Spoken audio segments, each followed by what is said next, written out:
Our fourth tip was about being quick, and more in the sense of if you are taking photos of people at a reception or just groups of people, what advice do you have so that when you do go up and ask people to take their photo, you know your settings are going to be right and everything's going to go according to plan? Sure, I think there's three different settings at which, three different situations that you'd be in that you need to be pretty quick. So like one is the event, right? So you get in there, take your shot, get your setting, get out.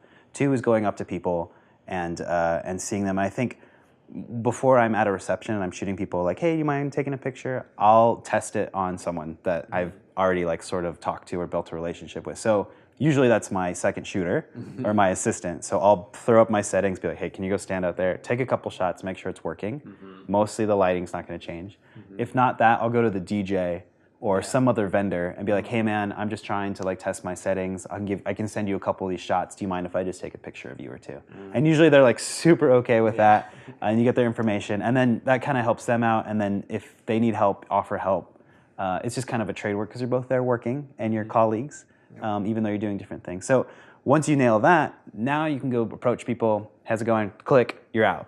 Let them enjoy their time. You've got the shot, move on to the next couple. And then the third one is posing shots. So there's a certain amount of time, you know, when we're shooting a wedding, where I'm posing the two of you, or I'm posing for your wedding, we pose the entire wedding party and the entire wedding guest. I think everyone that was at your wedding, right? Yeah. I think having a plan, and again, going to that spot, shooting pictures and knowing your settings before you get there is so crucial, because you can only hold attention span for people for so long, especially the bigger the group gets. And for you guys, you don't want to be taking photos all day and you've been standing there, it's a long day, it's nervous, you know, we're in the sun, you know, you're in a tight suit with a tie, like she's in a dress that she has to like fumble around with, like, you just want to get in there, know your shots, take them, having a shot list, knowing your settings, making sure that your couple has water, like, you know, whatever. I think one thing too that maybe my wedding party and our guest list was rather small, so we didn't have a coordinator, but having a coordinator who's there who can help you get all the right photos of the specific groupings of people. You can help be in charge of making sure that, the bride's parents were there and then the groom's parents and then you got them with the siblings, but it's a lot better if the coordinator is there helping with that kind of stuff. And then I don't know if you were shooting with burst mode when you were taking group photos. You were? Yeah. I think that was another thing that came to mind, is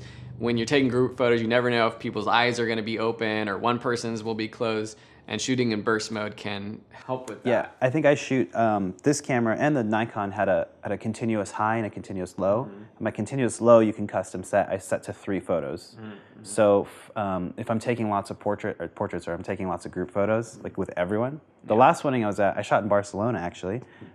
They wanted to go around to every single person at every single table and take a picture with them, which was fine. Like, I'm okay with doing that. So I would go in everything, 3 photos. And sure enough, like 1 out of 3 is not good. So someone's looking away, hand in pocket, hands, you know. So yeah, continuous measure. So also keep in mind with the coordinator, when we're talking about the coordinator, often if there isn't a coordinator, even if there's one, then they're not doing necessarily the best job. It will fall on the photographer to lead the charge in what's happening next, who needs to be where, all this stuff. And so you have to be prepared, because people will be asking you questions constantly. Like, where are we supposed to do this? Is this next? Like, what's next? Including the couple. And like, they've already set everything aside. So it's kind of charged on you to sort of have a general idea of how the day's gonna go, have a printout, have notes. And I've been on ones where there's coordinators and they are great, and they let me know, their assistants let me know, and I don't have to do anything. But I've been on other weddings where the coordinator is actually terrible, and I have to keep moving things along, ask questions. People are coming to me because I have everything together. And then there's ones without any coordinator, and it really falls on you to kind of help move the things along. So just be prepared for that. I think that's just a natural thing that's happened with weddings, because the photographer is usually the one that's really on top of everything. Yeah, and it's the first time for the couple getting married to do all that. So that's the other thing, is like, as a photographer, you start to learn, and I've been to so many weddings. Like, and I know typically what comes after next, what traditions are, like what side the bouquets are going on, what side is what, because you just get used to it.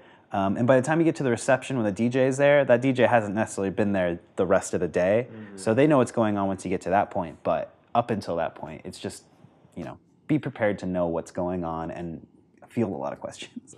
Cool. Well, those are great tips for being quick and also specifically for taking more group photos at events.